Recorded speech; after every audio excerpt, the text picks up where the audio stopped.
Welcome to the Attention Deficit Disorder Expert Podcast Series by Attitude Magazine.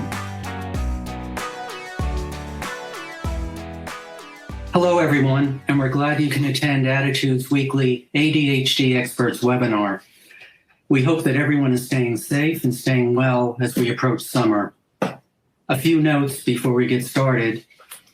If you've listened to one of our webinars before, you know we offer attendees a certificate of attendance. When the webinar ends, a post-event survey will pop up. It will list 3 questions about the quality of the webinar, followed by 3 questions titled, Required for Certificate. If you would like a certificate of attendance emailed to you, you should answer those 3 questions. If you don't want a certificate, then obviously don't bother. So the last 6 months have been challenging enough for many children. Learning at home, missing friends, staying indoors. Now that summer is here, your children are ready to bust out and have some fun.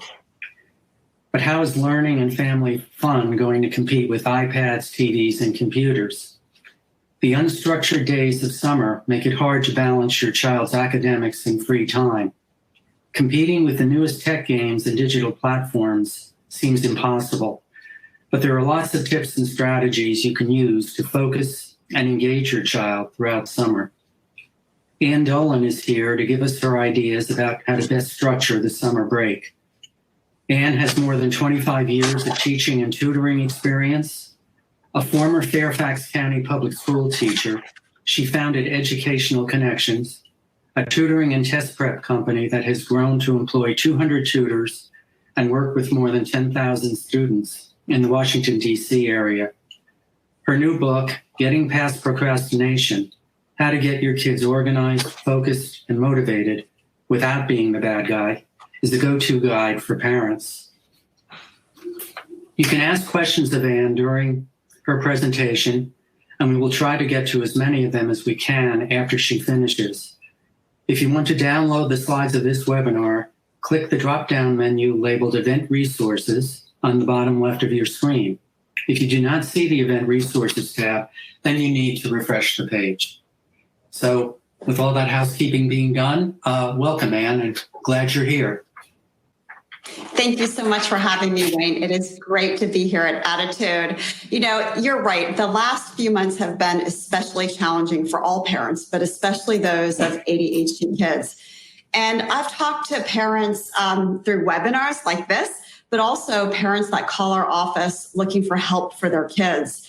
And I would say that they definitely have 3 things in common. And the first one is that most every parent thinks they're doing a bad job at this.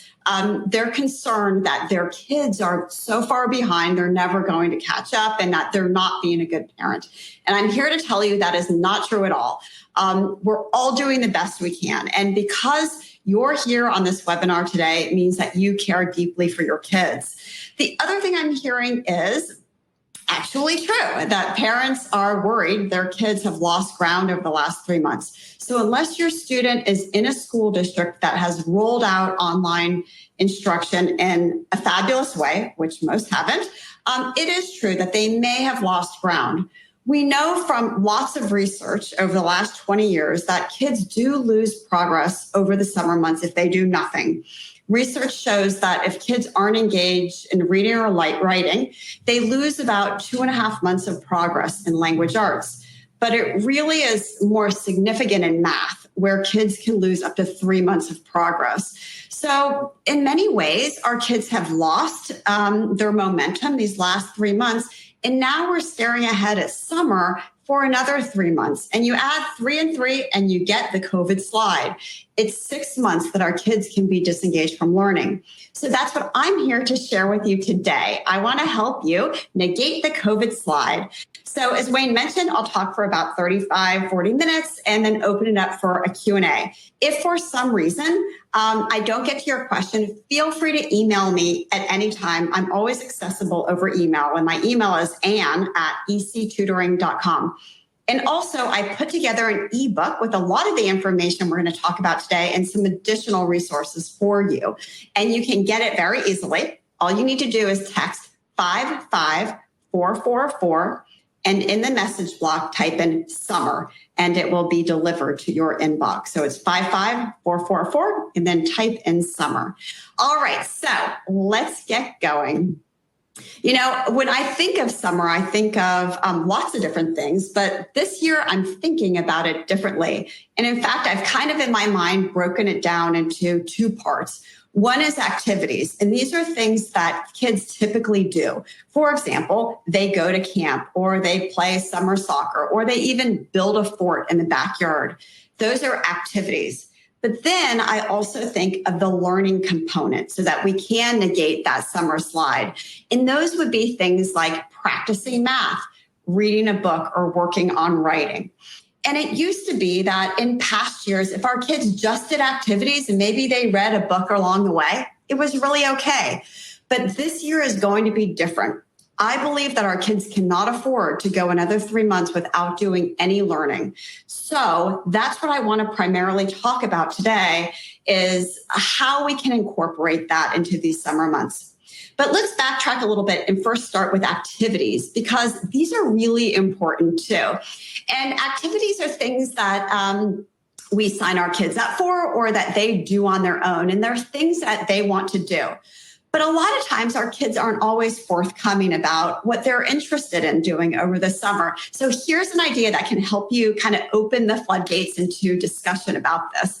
I used to do this with my own kids when they were young, and it had been quite a few years. So now they're 22 and 18.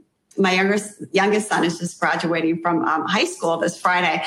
And a couple of weeks ago, we were all together, including my older son's girlfriend. And I said, let's do that summer brainstorm Post-it note activity we used to do when you were little. And they're like, all right. You know, at first they weren't too excited about it, but then it turned out to be awesome. And we all just started talking about what we wanted the summer to look like. And so I asked them two questions. What do you want to do this summer? And what are you interested in learning or doing? And each person got a stack of Post-it notes and a pen. And I had this big whiteboard that I divided into sections with our names on it. And I set the timer for 4 minutes, and we all just furiously wrote all the things we wanted to do this summer, we wanted to accomplish. So here's how it turned out. My older son's girlfriend, Renee, said that she wanted to complete all the activities and any additional extra credit in a summer course she was taking. Will, my oldest son, said he wanted to learn to weld and make a lamp. Ethan said he wanted to research and then camp at Spruce Knob. I said I wanted to continue to study for my boating license. Other examples of parents that have done this with younger kids have said things like, one mom said to me, I did this with my kids, and for like a year, my daughter had been begging me for a dog. And I said, you know what, let's consider a hamster. And they agreed on that. And so her daughter wrote, I want to research and create a budget for purchasing a hamster this summer. Another girl said, I want to build a garden. A boy said he wanted to create an outdoor mural from wood slabs and paint his favorite basketball players on it. So again, this is how you get started in just opening the dialogue for talking to kids about how they want to fill their time this summer. All right, so let's move on to learning. You know, we can think of learning in a couple of ways too. One is traditional pencil and paper, the good old-fashioned way. And this is really great for younger kids or for parents that want to be more involved. We can also think of learning as letting software do the teaching. So this would be with apps and websites. And then lastly, if we are really struggling with our kids to get them to do anything, we could think of learning as having someone else do the heavy lifting so that we're not as engaged in fighting battles with our kids. So it could be that you find a high school student down the street, or maybe there's a college student, or you want to hire a professional who specializes in ADHD to work with your child this summer on the skills they need to go into the fall really prepared. We have a program specifically for this. It's called Rise and Shine, meaning you're going to rise into the new grade and really shine. And that's what we want for all of our kids, that they are able to negate this COVID slide and go in feeling super confident. So what does that look like? Well, for reading, when we think of the traditional ways, we often think of, hard copy, books, which is perfectly fine. But also audiobooks are just as acceptable. And in fact, there's research that shows that when kids listen to a book and ideally they follow along, they improve their comprehension and their fluency just as much as if they read it independently. I also think graphic novels are great for kids. And a lot of parents I talk to say, I want my kids to read regular books, not just graphic novels. But really the key this summer is to get our kids reading. So it doesn't honestly matter what they read as long as they're engaged. So the key is to find something that your child will enjoy reading. And I found Amazon to be super helpful with this. You can query pretty much any type of book with their search engine. For example, let's say you want to find a book for your daughter who's in middle school who loves horses. You can type in books for middle schoolers about horses, and it will come up with titles that fit her interest. So let's say you pick a topic or a book that your child wants to read. How do you actually get them to do it? Because it could be that if you say, go up and read a book, you walk up to your child's room a half hour later and they're playing with Legos. They're not reading. So if you want to be involved, and this would be the traditional way, you could read a page and they read a page out loud, or you read 2 pages and they read a page for a really reluctant reader. You could also incorporate something called DEAR time, which stands for drop everything and read. And this is a time when everybody in the house is in on the act of reading. Might just be for 20 minutes, but that's another way to get kids to buy in. But I will say, whatever you decide to do, really, really try hard not to critique your child's reading. So if they miss a word, which is super common with kids with ADHD, they'll drop word endings or they'll do a minor substitution. I wouldn't worry about it. If they completely misstate a word that has a major impact to comprehension, you could correct them.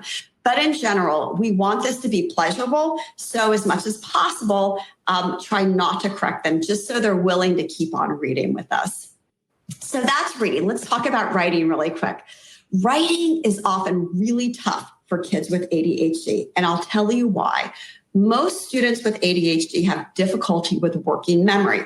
And working memory means keeping something in your head and then also doing something else. That's tough. It requires a lot of thinking involved. So writing has tons of working memory, because if you think about it, when you want to write something, you have to be able to say exactly what you want to say.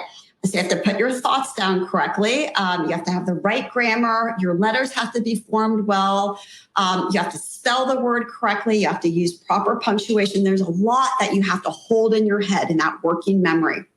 So for that reason, a lot of kids with ADHD can tell you a story a mile long, but you ask them to write it down, and that's really, really difficult for them. So I found that when we work with kids, we want to make it as painless as possible, because if they think it's hard, they will not do it.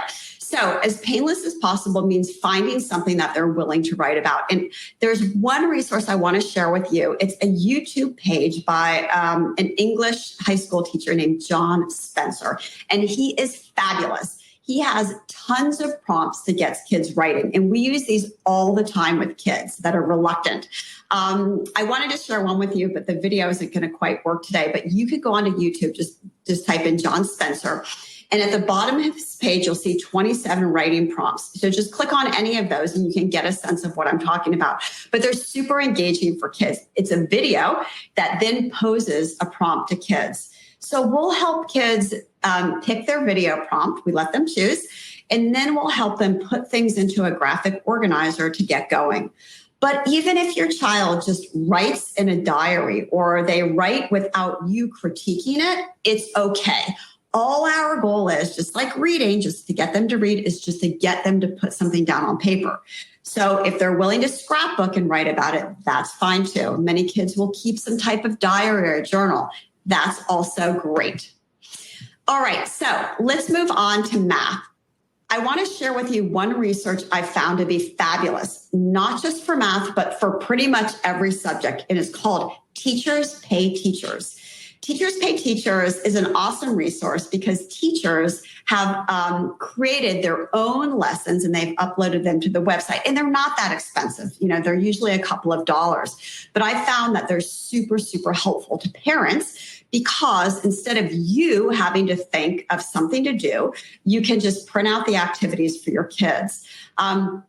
For example, this is one of fraction centers, and these are lots of fraction ideas you can do with your kids.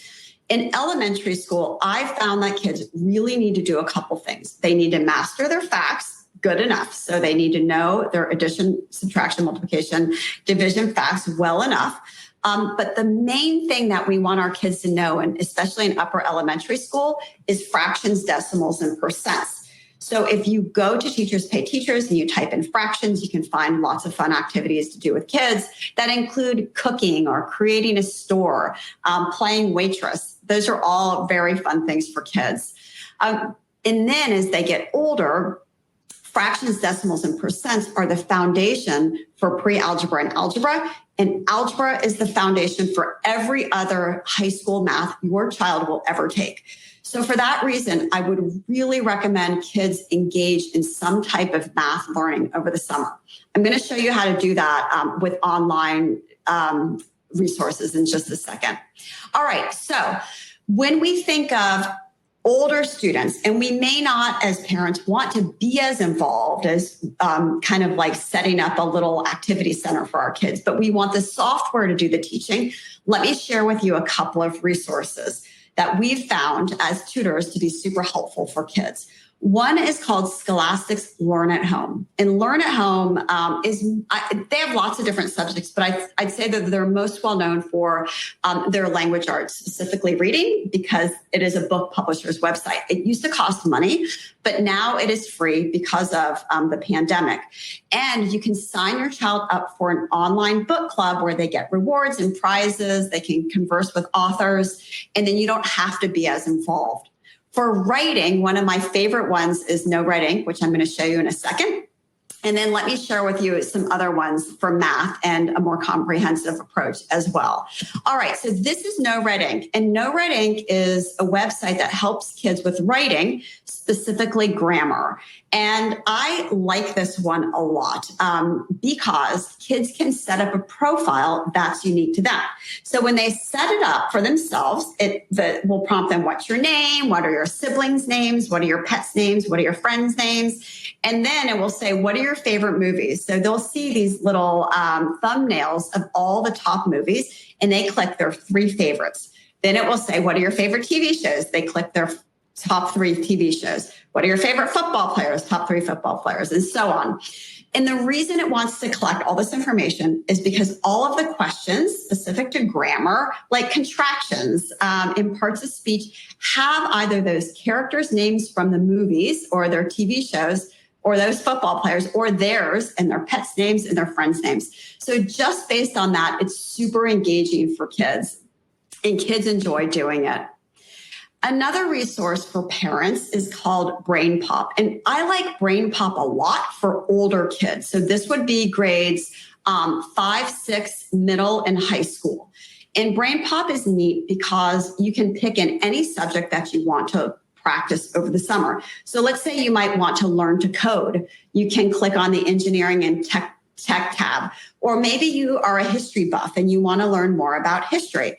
So this is the way it looks for the social studies units. You click on one that you're interested in, and it will show you a video, there's activities, and there's a little quiz at the end. So something like this really keeps kids engaged.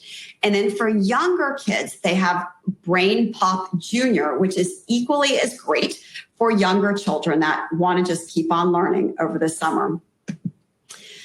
Now, I love IXL.com for lots of things, but especially for math. So if you want your child to practice math over the summer and you're worried, you know what? The way they teach math now is not like I learned it, which is true. Or you'll think, I don't want that friction with my child. I would recommend IXL because it's not that expensive. It's $4.99 per subject. Per month, and it's adaptive, meaning that if you're practicing fractions, for example, and the software detects you're missing some and you're not quite getting it, it will go back and review that concept until you're able to master that one thing before moving on. So let's talk about what this looks like when we put it all together, when we think of activities and learning. Over the summer, as much as kids may push back, we want them to have a routine. It doesn't have to be a strict schedule like, all right, Jimmy, 7:30, you're up and out of bed. At 8 o'clock, we eat breakfast. At 8:30, you start your activities. And at 9:30, you're doing your learning. At 10:50, you're going to take a break. At 12 o'clock, we're going to have lunch. That's just not going to fly in the summer. The opposite, or not the opposite, but the flip side of a schedule is a routine. So a routine is just a general idea of when you're going to do things throughout the day. And I would say pretty much every kid I know needs a routine. Even if they say to you, I don't want a routine, they need it. A routine helps everybody understand what they're going to do throughout the day. So here's an example of just a basic one that I created. And yours is probably going to be different, but here's how it looks. So 9 o'clock, get up, take a shower. This is to say if they don't have camp scheduled or if their camps have been canceled. 10 o'clock, work on learning. Maybe they're going to do a little bit of, they're going to pick one thing or two things, math, reading, and writing. And then that's followed by their activity. Maybe they're building that garden outside or whatever it is. But we want the activity to kind of be more of a reward and the learning to come first. So I see the summer routine as morning and afternoon. Morning is when we get the heavy lifting done, the things that might be a little bit harder for kids. And then the afternoon is more free time. And I'll talk about why it should be like that in just a second. So then we have lunch, devices and screens, which we'll also talk about, free time. And then later on, helping prepare dinner. And then even though kids may really resist it, having generally a bedtime is really helpful. So I think of kids in three groups. Younger than 10 years old, it's far easier for us as parents to control these types of things. Like, this is your routine. This is when you get screen time. When they're between 10 and 13, they're almost like little adults, and you can expect some pushback. And that's where there has to be more of a dialogue around it. And then we have kids over 13, where if they haven't had any routines in the past, it's going to be harder. So you would want to sit down with them and really get a sense of how they're thinking about things and discuss a give and take. So, I'll talk about that give and take in just a little bit. So when I think about the day and I think, okay, some learning should be done in the morning and then whatever else they want to do in the afternoon, the time needs to be broken down. If you've ever been on a webinar with me, you've probably heard me say this and you're probably sick of hearing about timers, but I love them. I love timers. I think they're fabulous. I found timers to be super helpful for kids in kindergarten and kids in college, especially, the older kids get, the more helpful timers are. Timers help kids in many ways, but the two ways I see the most help is one, dealing with procrastination. So oftentimes when we're doing something fun like Instagram, and then we have to do math, kids' brains don't say to them, oh, you know what? Let's put down Instagram and then start math. That just sounds so wonderful. No, a student's brain is saying, don't start math. That's hard and difficult. It's going to be long and boring. But Instagram, it's fun. It's easy. It's passive. I just scroll and look at pictures. We have to trick our brain into thinking that the task we wanted to do isn't so hard after all. We basically have to trick our brain into thinking that it's easy to get over the hump.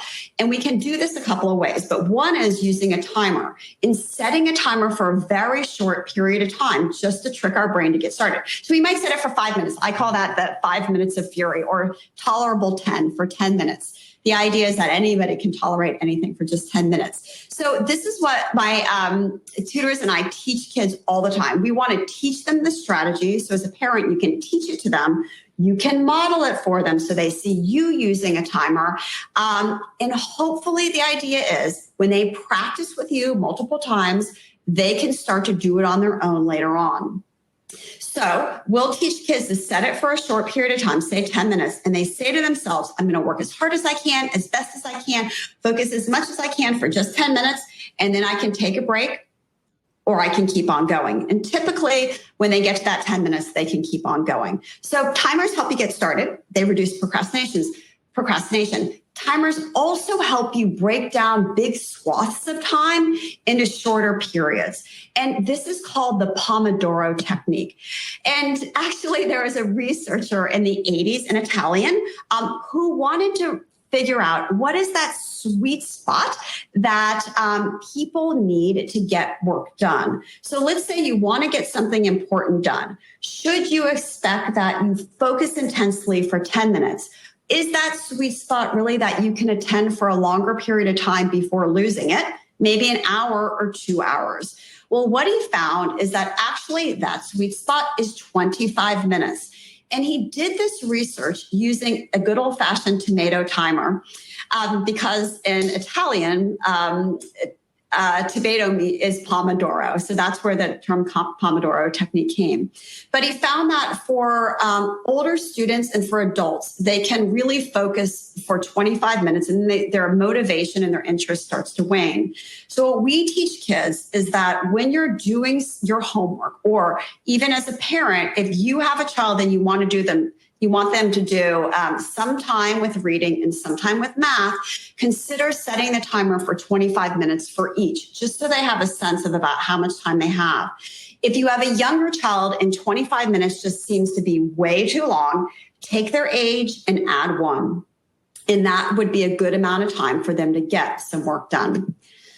So I talked about getting this stuff done in the morning, and here's why. All human beings have these stages of timing in the day, and they tell us basically when our energy and our vigilance is the highest.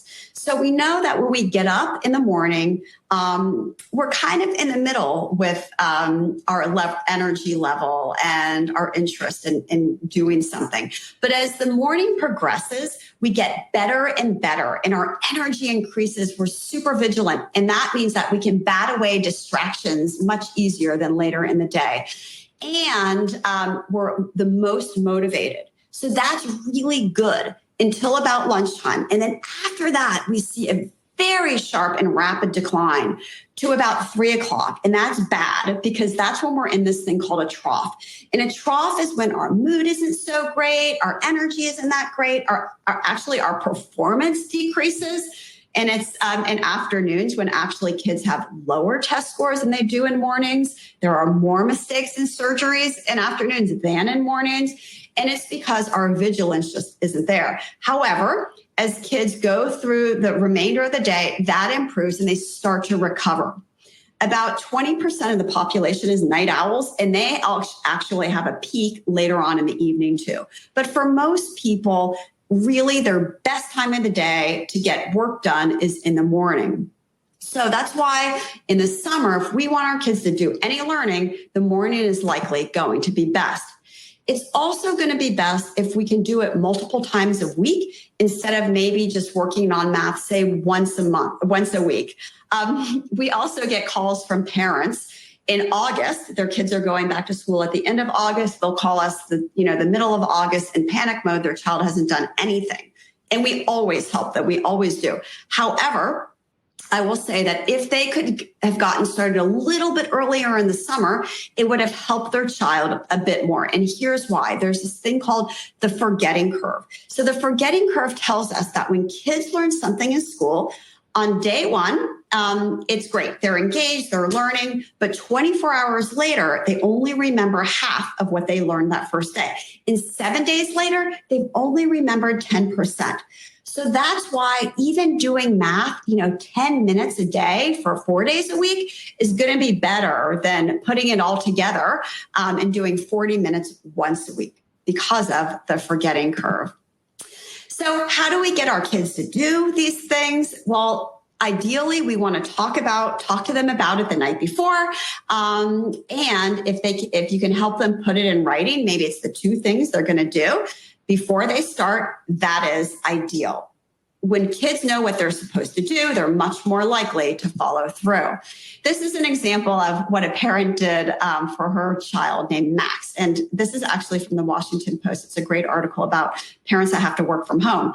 And she gave her son lots of choices of the things he could do. So you see on the sheet, she has 3 columns. The left are all the choices on Post-it notes of the activities or the work. And in the middle, when he decided what he was going to do, he moved it to Max is doing, that section. And then when he was finished with it, he put it on the right, which is Max has done. And that's a great, great visual for a young child. And I like this a lot because a visual is always more powerful than a verbal. It's often in one ear and out the other. This is one that I made for a student named Alex. The things he could do for language arts. So we identified 4 things, and then he could pick the 2 things that he wanted to do. And I like this approach because it wasn't me telling him.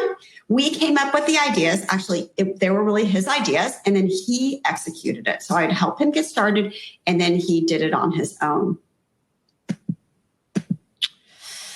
So when I think about this whole situation that we're in, these last 3 months of homeschooling and these coming up 3 months of summer, what I've found is that with lots of kids that I've worked with and parents I've spoken to, it doesn't seem that having lots of discipline right now works well, or tons of restrictions on screen time. Certainly, we want to have a framework. We want to have routines for screen times. But allowing kids a little bit of flexibility seems to be key. So we want to think to ourselves, what will they remember during this time? Will they remember lots of fighting with us and negativity, or will they remember it's not so bad? We're going to have to be a little bit more flexible as parents. So one strategy I want to share with you is called the blind eye strategy. And in fact, a friend of mine shared this with me, and I've used it with my younger son a number of times, and I've found it to be super helpful. So here's how it goes. I'm willing to turn a blind eye with Netflix if you're willing to get up every morning at 10 o'clock and then start to work on your writing first. So it's basically an exchange. I'll turn a blind eye on the thing that it's hard for me to oversee in the first place that you want to do if you agree to do these things. And so that little give and take is important for kids. And then the reality is that many of us are working from home. So as much as we can hear all these ideas in a webinar and think, this is great, I'm going to do this or I'm going to do that. If you're also trying to get your own work done, it can be equally hard. So ideally, we want to have some type of boundary for our kids and help them to be a little bit more independent. In fact, there's lots of research about working from home. And before, nobody cared much about it. But now it's a lot. You may have seen a lot of it in the popular press. We know that to be most productive, if you have a little space of your own with a door, it's ideal. But it doesn't work to shut your 7-year-old out and say, you do your thing and I'm in here. Instead, having that visual, which again is better than a verbal, to let them know when you're available to help them and when you're not is ideal. So here's the red, yellow, green light strategy. Basically, you're going to say, if you see a piece of red construction paper on my door, that means I'm in a super important meeting and I can't talk right now. If you see yellow, that means I might be in an important meeting, but you can still come in if you need me. And then green is totally come in. I got an open door policy right now. So teaching kids that strategy and practicing with them is really helpful. If you don't have your own setup and you're just, say, working in the dining room, you can do something similar, but with red, green, and yellow Sharpies or red, green, and yellow solo cups. You might also find that you're going to work best if you have kind of like block scheduling for the adults in the house, kind of like kids have block scheduling in high school, where they have a class from, say, 9 to 10:30 and then a different one from 10:30 to 12. You can do the same thing with your kids so that you have responsibility for a period of time. And then if you have the luxury of another adult in the house, they take the kids for some time as well. And then as I wrap up, I wanted to touch base on screens because this is often what really is on parents' minds. How am I going to get my kid off of screens? And I would say as much as you can keep them off of screens in the morning, that's ideal because their attention, their vigilance, all of their momentum is geared towards mornings. And screens don't take a lot of energy from kids. So that's better if they move that to the afternoon and preserve that morning time for learning, just because it's going to be a little bit harder for them. So you might say for younger kids, you have screens from 3 to 5. I talked to a mom on a webinar the other day, and she was so neat. She said, my son has been on Fortnite with these 3 other kids, and they're always together playing Fortnite. And she said, so I got together with the other moms and we said, all right, you guys, you can play Fortnite for 3 hours in total, but no screens at meals and nothing after 9.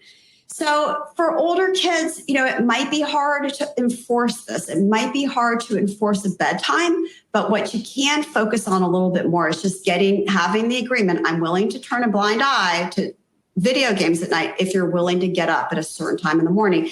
And that will generally shift their bedtime schedule just a little bit.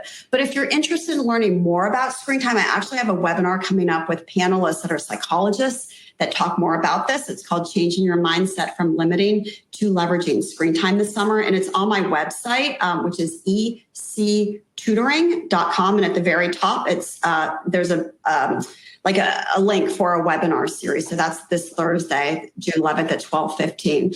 So just to wrap up in the end, as you're getting started, you want to think, all right, this summer, is my child going to do activities? Is he going to do learning? Or will he do both? And once you determine what that's going to be, you want to create a routine around it. And then lastly, you want to determine your involvement. How involved is it going to be? Will I do the traditional thing with workbooks and, work with my child? Will he engage in online learning? Or will I try to outsource it so that I'm not as involved, but I want to make sure that all of these things are getting done? And again, if you would like the ebook, The COVID Slide, Keeping Reluctant Kids on Track When Summer Break is 6+ months, just text 55444 and then type in the message summer and it will be delivered to your inbox. So Wayne, that's about all I have right now. I'm happy to take any questions. Okay, that was excellent, Ann. Yes, thanks. Lots of questions. One was when a lot of parents had asked, once school ends, they didn't want to start the learning aspect because the kids are so tired and worn out for a couple of weeks. Where do you come down on that? Does it have to begin right away or? Here's what I would say. It can wait a week or two. That's not a problem. But I would have the discussion now as to what that's going to look like. So if you wait and say, you know what, we're all just so tired, let's talk about this in 2 weeks, it's going to be really hard to corral your kids and get them to agree upon something because they're going to want to push it off even more. So I would, even if you just started a little bit later, I would still have that dialogue now. And I might do it by setting an appointment and saying to your child, let's talk about what the summer is going to look like. How about 7:30 tonight after dinner? Because an appointment time is really great. It treats kids kind of like little adults, that you're all on this team together and you're going to sit down together and talk about it. And that's when I might do this sticky note activity because that's actually lots of fun. And I might talk about the schedule, even if it's going to start a little bit later. Speaking of the sticky note activity at the beginning that you discussed, preferred activities, several parents have said, yeah, I've done that. And they've put screens on the sticky notes. So what if they're asking, what if their preferred activities screens? I mean, I can't tell you how many questions here have been asked about screens. So I might preface it before you start and say nothing with screen time. So these are all things without screens. Because if you start the activity and you let them do that, it's just not a really productive dialogue because then you're getting in an argument about it. Well, what else do you want to do? Nothing. What do you mean nothing? There has to be something else. There's not. I told you, screens. So it has to be a dialogue before you even start the activity. Okay.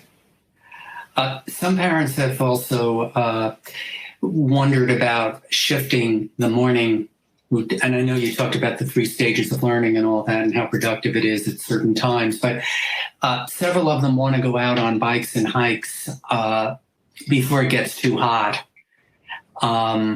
So they asked, have you found afternoon work can be effective if kids have already had physical activity, the exercise, which helps stimulate the brain, and the nature connection? So they're talking about shifting it to another time rather than starting in the morning. I think that's awesome. If that works in your family, I would say absolutely go for it, because there is actually lots of research that shows that when kids are engaged in even a little bit of aerobic activity before they sit down to learn, it makes them so much more attentive and vigilant and able to complete a hard task. So it's kind of like all you're doing is switching that morning time, which they might be really at their best, with them being at their best after exercise. So I think that's, an awesome idea. And if that gets your kids up and going in the morning, I think that's fabulous. I love that. Okay. Yeah, I thought it was pretty good myself. Several kids, in terms of using timers, parents have had trouble going from doing the work and then taking a break and then transitioning back to the work. I don't know if you have any extra added tips for that, but a lot of kids, as you know, ADHD, children with ADHD have some problems with transitions. So yes, for sure. That's definitely a hallmark of ADHD is really stopping something and starting something else and then doing it seamlessly. So for sure. So what I would do, it's kind of like that preemptive approach all over again, is before they take the break, I would talk to them.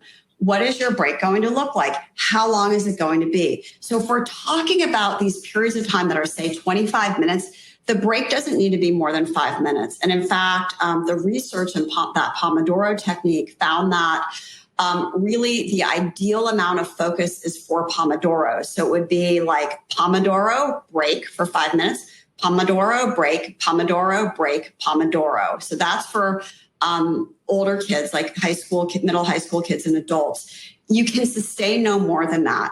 But the research found that really breaks were most ideal when they were about 5 minutes long. So if your kids are going to do 25 minutes each, I would talk to them before they start. What's your break going to be like? How long is your break? How will you know it's a good time for your break? And just kind of talk to them about what it's going to look like. And then after the fact, you might say, how did your break go? What did you find that worked well for you in your break? What did you find didn't work so well? And ideally, having them come up with some ideas of how it worked for them is really helpful. And I like timers too for screen time. So I found that a lot of times when kids are on screens, they just kind of go into this black hole and they're oblivious to everything else. I've worked with kids that have no idea they're on YouTube for 3 hours. It just seems that the time becomes blind to them, and it just passes so quickly. So having them set a timer for a specific amount of time, you might say, how does 45 minutes sound for whatever they're playing? And have them set the timer and then just ask them, how did that feel to you? Did it feel like the time went by faster or did it go by slow?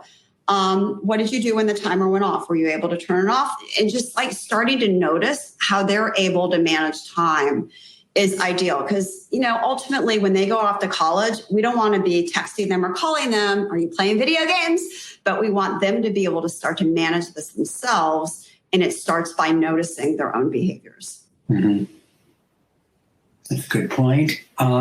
Several parents have brought up that Alexa works well as a timer versus the timer, which you showed. Have you had any experience with that and the kids you've been teaching? Yes, kids love Alexa. I think that's a fabulous idea. If they have that technology in their house, I would really recommend it. Their kids use that all the time. It's super helpful to them.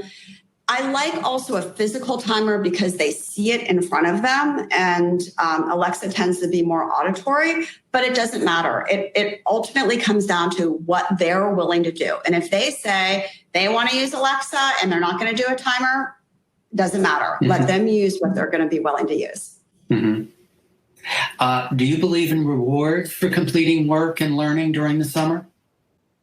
I do. In fact, there's a lot of research about rewards and motivation, and we know that rewards are actually really helpful to get stuff done. So if the task is easy and simple and short, the if then or when then works really well. So like, here's an example of a reward. When you get your math done, then you can go outside and ride your bike.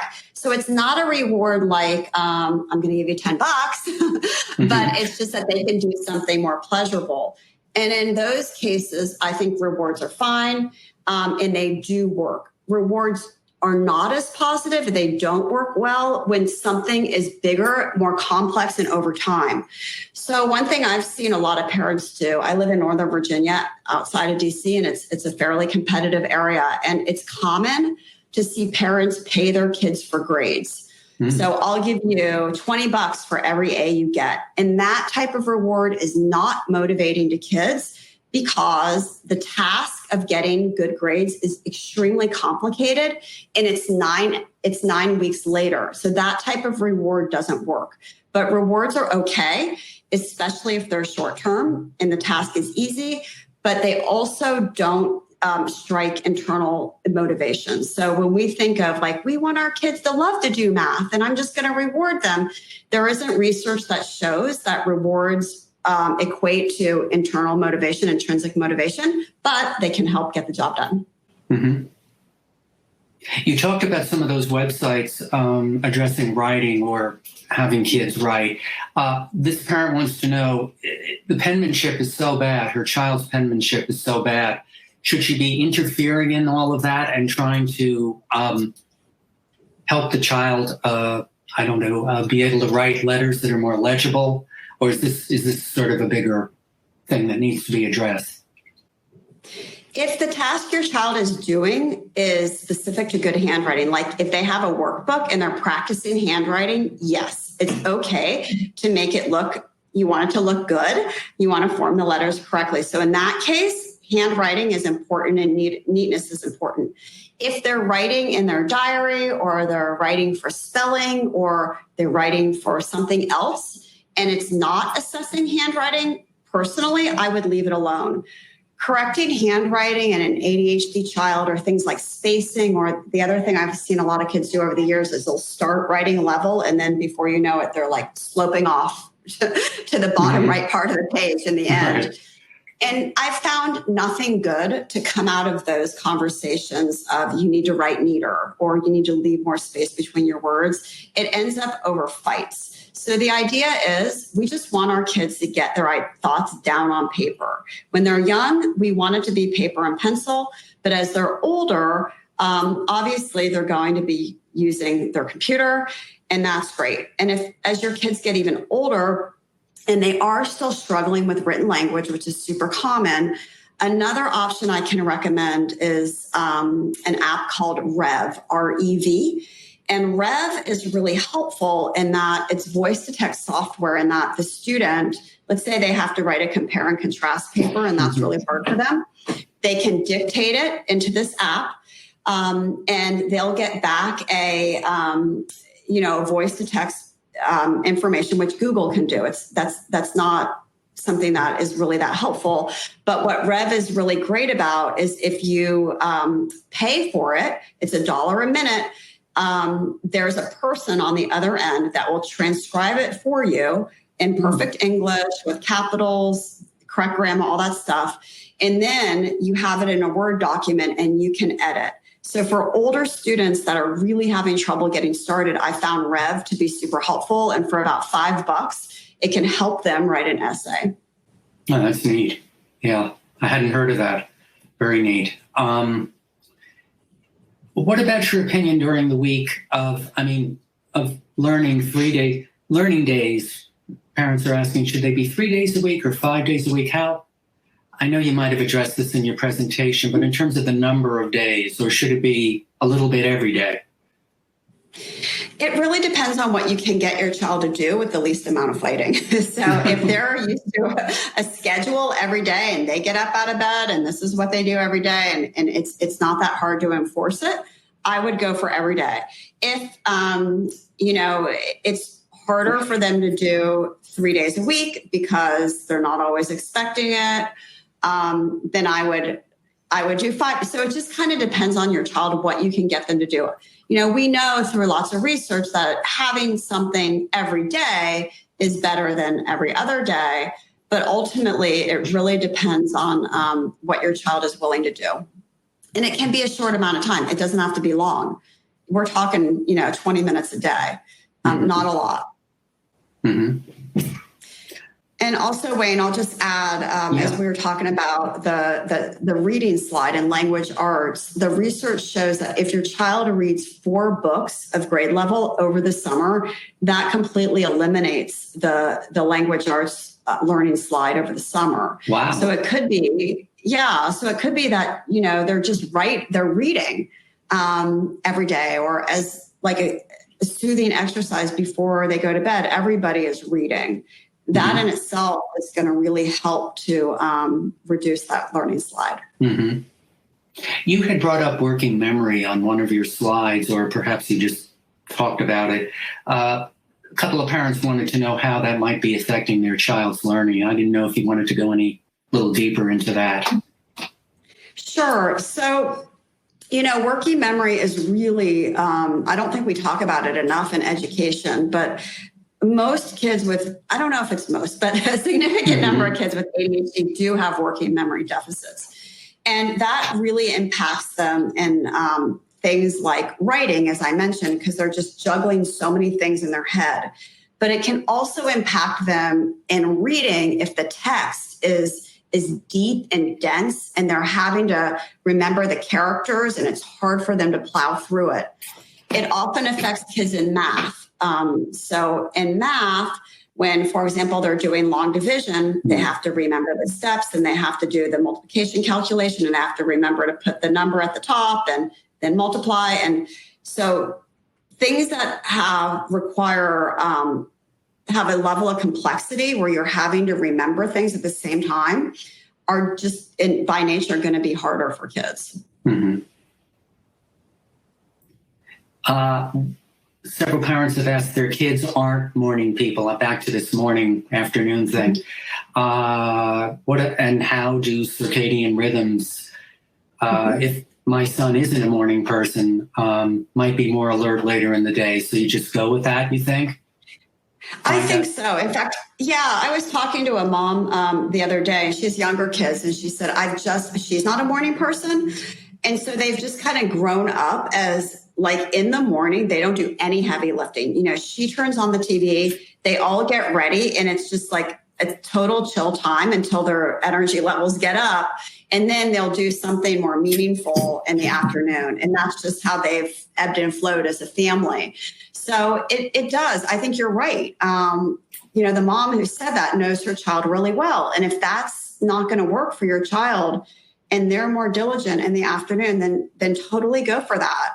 I'm an entrepreneur, and I know a lot of other entrepreneurs that by nature, they are entrepreneurs because they're night owls. And it's very hard for them to have a job where they have to get up at 6:30 in the morning and report to work at 8.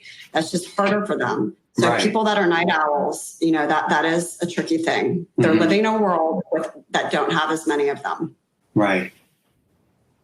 What if my son says he's working on Brain Pop, Dreambox, etc.? How do you make sure he's actually doing that and not on other online activities? The whole idea of trust. Right. So I might ask him, how do I know you're doing that and not on other online activities? I would pose the question to him instead of taking on the responsibility yourself and just asking him, how will I know? And if he says, well, you just have to trust me, then I would say, would it work for you if you did the learning downstairs? So a lot of times kids will want to squirrel away in their rooms and they'll say, oh, yeah, I totally did that. Don't worry, Mom. I'm totally done with that. So I wouldn't go there at the beginning of the summer. I would just say, I like to know. You can either pose the question or you can take a different route and say, I just would feel more comfortable if I knew what you were doing. So for this week, how about if you do your learning stuff down here in the kitchen? So you just have a little bit of eye shot and, you just kind of know what's going on a little bit more. It's much harder to start the summer and saying, why don't you do brain pop? They run up to their room and they yell down, I'm done with brain pop. You're like, did you really do it? I mean, you can certainly check about their progress, but it might be better to start with more oversight. And then when you trust them and you see that, yeah, they really are doing that, then you can allow a little bit more freedom. It's kind of like being a teacher. At the beginning of the year, if you're a little bit more strict and you have a few more routines and structure, it makes it easier to let up. But if you start out by kind of, not having a ton of structure, it's really, really hard to rein kids in as the year goes on. And I'd say that's the same over the summer too. Yeah. Another parent, once again, a timer actually stresses out her child. I guess feeling, looking up and seeing the time lapse or elapse.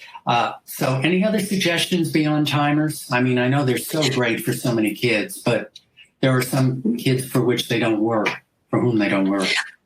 That's correct. I found that too. And I've thought a lot about this because I've seen a pretty good group of kids. Usually they're a little bit more anxious and it does stress them out. So to see the timer moving, it's not their thing. They don't like it. So there's two ways you can think about getting stuff done. One is by using a timer, and that's by time. And then the other one is by task. So task would be, for example, I'm going to do 10 spelling sentences, and then I'm going to take a break and start my math. Or I'll work on this math until I get through the first page, and then I'll take a break. So you're defining the task and not by time to get you started and to clearly define what you're going to do. Mm-hmm. Then there's that segue over, this might be part trust, but they start out on educational sites and switch over to YouTube, and then the parent walks in and they put the previous site, click on the previous site. And I think you probably answered this before with the trust idea, and a little bit of eye shot goes a long way. Yes, that's for sure. That's super common. It's just going to happen. It's kind of how it is. And it's okay to be a little bit flexible with that. So, I wouldn't really get too worried about it, but I would just say, if your child's going to work for a specific amount of time, you might just want to say, remember, you only have to work on this for 20 minutes or 25 minutes, whatever it is. Do you think you're going to be able to sustain your attention for that long? Instead of saying, get off of YouTube and get back on Brain Pop. Right. It's having a little bit, which is honestly, like a lot of us, that's our first go-to naturally. But if we take a step back and think, how can I ask my child a question about this? It usually goes better. But I would say this webinar we're doing on Thursday at 12:15 is going to address all that. And I think, this is such a big issue because our kids have been lonely for 3 months, and that is their outlet is being online. So I've seen that kids are online more than ever before. And then to say as parents, okay, we're completely shifting gears because it's summer is going to be a little bit trickier this year than in other years. Mm-hmm. One last thing. First, lots of people, I know you have it on one of your slides, but people want to know how they can log on to that webinar. We've had a lot of people ask here. So maybe you can explain that first. So, on the homepage of my website, which is ectutoring.com, at the top there's like a bar, and it says webinar series for parents, and click on that. And then it will take you to the page and you can sign up for that. And then again, if you want more information on screen time, I do have it in the ebook, and you can get that by texting 55444 and then just type in summer. And that also has media tips too. Okay. One last one. Hopefully this isn't too complicated. What happens if your kid is not intrinsically motivated? We all know about that. At some point, is it okay to give up and just do activities rather than learning if it is damaging the relationship with the parent? Yes. So if you have a child that no matter what you do, you could walk on water and your child is not having it for you, it's okay just to think of the summer as activities. I wouldn't give up on learning though. I would outsource it, and I would have somebody else work with your child. And here's the key for our kids with ADHD. It has to be all about personality.